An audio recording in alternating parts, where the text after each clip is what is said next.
Okay, does anyone else not have a job despite sending in over 200 applications over the past 2 months? Like, it's pretty ridiculous. It's almost like a full-time job applying for jobs. It's a little disheartening, but I mean, it's all right. I started to make some extra money on this app called SideShift.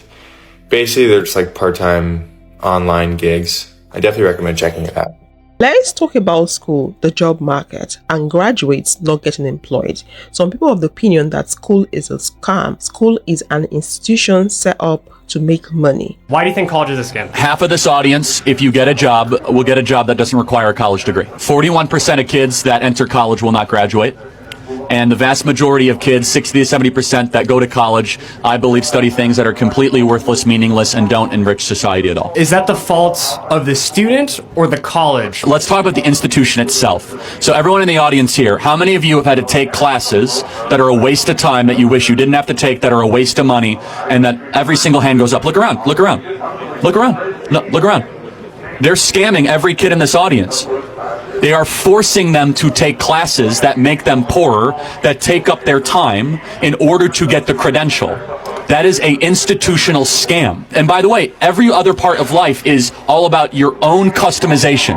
Your Netflix account, how you get your burrito bowl, from how you dress, your Amazon cart is you are in charge. But you come to college and they say you must go take these 3, 4, 5 classes that are very expensive, especially for you out-of-state students, to go further into debt, study things that don't matter, to find jobs that don't exist.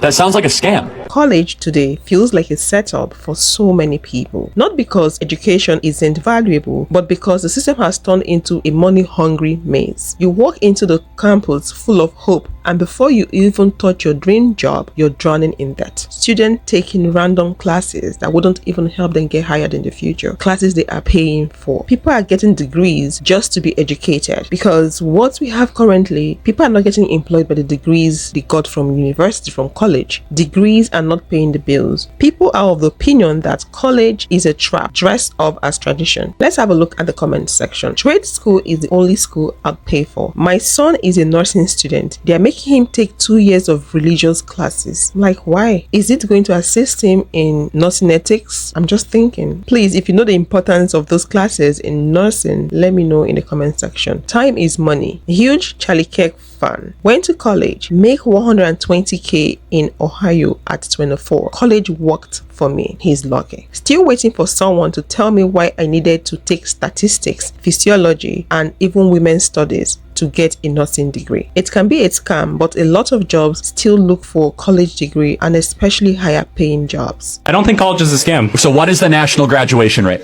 I mean, you tell me. 59%. What percentage of kids that graduate college get jobs that do not require a college degree 10 years after graduating? I'm not sure. Over half. Well, I mean, you're kind of saying that, like, they're not, I guess, using their degree 10 years from, like, when they got it. That necessarily means that, like, college is useless. What do you think they learn that is most useful in the marketplace? You have interpersonal people skills. You have the ability to speak. You have communication classes where you learn how to make a speech. Parts of college are not a scam, right? Well, it depends what you, again, but the parts that are you to read my book. But the parts that, I'm not going to read your book. Listen, I'm talking to you. Then you're not arguing in faith. Come on, because listen. I'm arguing because I'm talking to you right now. I want to know what you're saying. I don't give a about your book. I don't care about your book. I just want to hear what you're saying to me right now. You're getting a little upset. I'm this telling you, I'm not communications getting course upset. you talk about in college, you probably haven't learned very much about like how to publicly speak effectively. First rule of communication: don't swear at the person you're talking to, and don't get really upset. I'm not swearing at you. So you're kind of proving the point that college is a scam by you making a fool of yourself in front of everybody. So you should go demand your money back from that communications professor. Things have changed drastically. The world is very different from how it used to be before, and I think there's a lot of things for us to factor in. There's population problem. I guess we have more people now than we had in the past. We have less job opportunity now than we had in the past. I think we might even have more job opportunities now compared to how it used to be in the past because of online working, AI. AI is also a problem because AI is taking people's work away from them. So there's a lot to factor in to ask why university graduates, college graduates are not getting job. All right. Quick rant. This is going to be about the job market, so lock in. So I just graduated from Yale University, an Ivy League here in America, and I still don't have a job. This might be shocking to many, but the job market is just piped right now. I really don't understand how people are finding full-time jobs. I really don't get it. This is how we get car salesmen. I'm not saying this to be jokingly. I just all seriousness. This is how we get people who go into the auto industry. They go to school, they go to college, they take out student loans, they cannot find work. So then they look for something that has the lowest barrier of entry and say, hey, what can I get in right now and start making money right now? Oh, I can go sell cars, right? And he seemed like a guy, he seems, went to Yale, so he's probably very educated. He probably knows his stuff. So he may be good for a luxury brand like Audi or Mercedes, something like that, right? But this is how we get car salesmen, because people go to school with the hopes of finding a job in their career that they chose. In their major that they chose in college. But this world is so different now, guys. We all know this. You know this. The job market is not based off what you know anymore. Like, it's not. It's not. It's based off who you know or who you network with, who can get you your foot in the door at that company or in that position. Like, hey, can you put a word in for me to get to? Yeah, I know someone. So yeah, let me get you in. Right. I just saw this article that got posted on LinkedIn that is rehashing an article that got posted on the Wall Street Journal that basically says that people graduating from Harvard, in particular with their MBAs, are now struggling to find a job after graduation at a much higher rate than in previous years. I think that a lot of people will be very quick to jump on the bandwagon here and say that it's likely that the Ivy Leagues are just losing their prestige, or that Harvard in particular is facing a lot of backlash for a lot of the controversy that it's had in recent years. But the truth of the matter is that this is happening across the board. Even just here, you can see that the numbers look fairly rough for people graduating from Harvard, from MIT, Stanford, Duke, UMich, and U Chicago, all schools that typically funnel a lot of people into very high-paying jobs. This trend is not limited to students graduating from business school. We are seeing an increase in unemployment rates and difficulty finding that job after a majority of different master's degrees. If we're trying to find a culprit here or a reason beyond just the fact that the economy is struggling a lot right now, it might be that the rise of AI is creating a situation where companies don't actually need to hire that many people to get the job done. Even within tech, which used to be one of the most booming industries, we are seeing a number of companies laying off a lot of people and replacing those jobs with increased automation and increased AI tooling. So why is this important if you're applying to college right now? I think now more than ever, it's really important to be very careful about what school you are willing to go into debt for and what schools you are willing to take out student loans for, unless you come from a family that can bail you out in case things do not work out. Let's see what people are saying in the comment section. Ivy League grad here. I was in the same circumstance. I'm sorry. I remember feeling like all of those sleepless nights were for nothing. I do miss my unemployed days now, though it gets better. I honestly thought Ivy League would garner an automatic job paying at least 95k. Apparently, I'm wrong. Ivy League grad here as well. It's tough. Anyway, I'm hiring baristas at the coffee shop I manage right now if you want a job. Having Ivy League grad students struggling to get a job, it is not a personal problem, it is a broken system. Everyone was sold the same dream: go to school, get good grades, and the job will come. But what they didn't tell us is that the job market doesn't care about the prestige like the way it did in the past. Degrees don't guarantee security anymore, but networking does, internship does, algorithm connections, who you know often matters more than what degree you have or what school you attended. So if Ivy League grads are jobless, what then happens to everyone? The system is obviously not built to support the new reality it created. They made college degree a requirement for someone to get a job. Now almost everyone is going to college to get employed. Suddenly, no more job for people. I keep seeing these videos about Americans that can't get a job to save their lives right now. They're applying for hundreds of different places and they are far overqualified, but they can't even get a call back, let alone an interview. And I was thinking about that and I thought maybe it's the economy, maybe our unemployment rate is way lower than it has been, but that's not true. Our current 4.1% isn't enough to explain the huge amount of people that are qualified for jobs but can't get contacted back. So then I started thinking about the way that we all use the same job seeking platforms, places like Indeed, even LinkedIn and Glassdoor. These platforms serve as matchmaking spaces between jobs and potential employees. What does that sound like to you? Because to me, that sounds like online dating. And when I think about it, the impact that online dating has had on us socially. I think that these platforms have had the same effect on the job application process. Just like in online dating,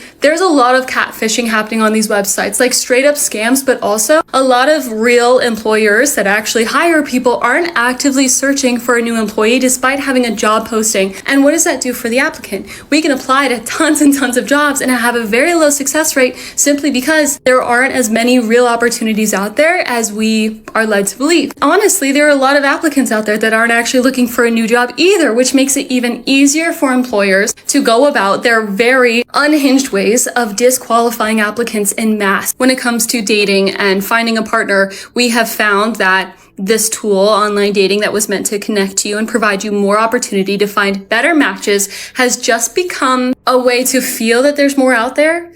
And because you always feel that there's more out there and there are better options, you don't try, you don't take chances on people. That's a broad statement. I'm not saying you should give people more chances, but the employers can always wait another day and have a ton of more applicants, even if they aren't all quality. They don't have to think about their immediate community or the people they know and referrals as much because there are endless options, right, available through these job sites. And I think overall, it is diluting the quality of both the job pool and the applicant pool. Both pools are filled with catfish and they're being diluted by the sheer volume of applications that are being sent back and forth completely frivolously.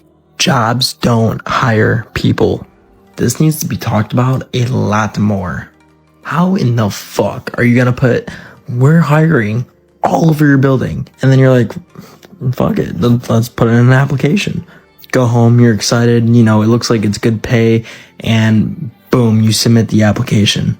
Then this is what an email says after like a week. Thank you for your interest in McDonald's. At this time, we have decided to pursue other applicants. We appreciate the time and the effort you took to apply for the part-time crew member role. That's what it would look like if you got denied. This generation don't want to work. This generation don't want to work. No, the fucking jobs don't want us to work when we put our application in and nobody accepts us. It'd be like a month and you're still putting in applications everywhere, even on Indeed. Why put the fucking hiring sign everywhere around the building if you're not accepting people to fucking work for you? Make that make sense, bro. Let's read some comments. I applied to work as a barista at Burns and Noble, and each time they called me to set up a phone interview, and I've gotten ghosted twice already. The other excuse that pisses me off is, you're too qualified for the current position. How am I overqualified for a job? And this is where I'm going to do social media, because if I have a job, I don't have time for school or anything. I finish hopefully this year. I need social media to at least work and become full-time job. Yet urgently hiring. I've had places text me asking me if I'm interested, and I'll say yes I am, and then I hear nothing back after from them. And our parents and grandparents think we don't want to work. They think it is easy to get job like it was back then for them. Do companies even want to hire people at this point? Like, tell me why I just had an interview scheduled for 11 a.m. today. I show up at 10:52 and I'm waiting patiently. It is a long, patient 20 minutes until somebody comes up to me and tells me, oh, we didn't have anyone to schedule interviews today. I'm sorry, what? And she goes, oh yeah, like, we didn't know there was an interview on the calendar. We're sorry about that. I'm like short-circuiting because I literally don't understand how you drop the fucking ball that hard. And then you want me to take down my information and contact me later? No, I'm not working here. I applied, I wrote a cover letter because I'm like, I like this job. And then you go ahead and just forget that I'm coming in? No, respectfully, you. Also, why are they putting tests on applications now? Like, no, I'm not taking a 45-minute assessment just to interview me. Damn, they are so disrespectful to applicants. I literally went through the same thing. I had a virtual interview scheduled that I had scheduled 2 weeks prior, and I logged on right at 3 and waited 15 minutes until someone decided to come on and say they were not ready. Please let me know what you think about this. Do you think the problem is with the educational institution, or with the government, or with the students, the graduates, graduates. Of course, we know the problem is not with the graduates. We have this drastic economic change globally, inflation everywhere, people are suffering. It's hard everywhere. That's just basically what I'm saying. It's hard everywhere. And all I can think of is a broken system that is promising but not making those promises come to fruition. That's just all I can think of. You promised people job after school. You made people go in debt. You made people take loan to get educated with the hopes of getting a job. At the end of the day, no job. How then do you expect them to pay back the loan? Let me know what you think about this in the comment section, and I will see you all in the next one. Thanks for watching.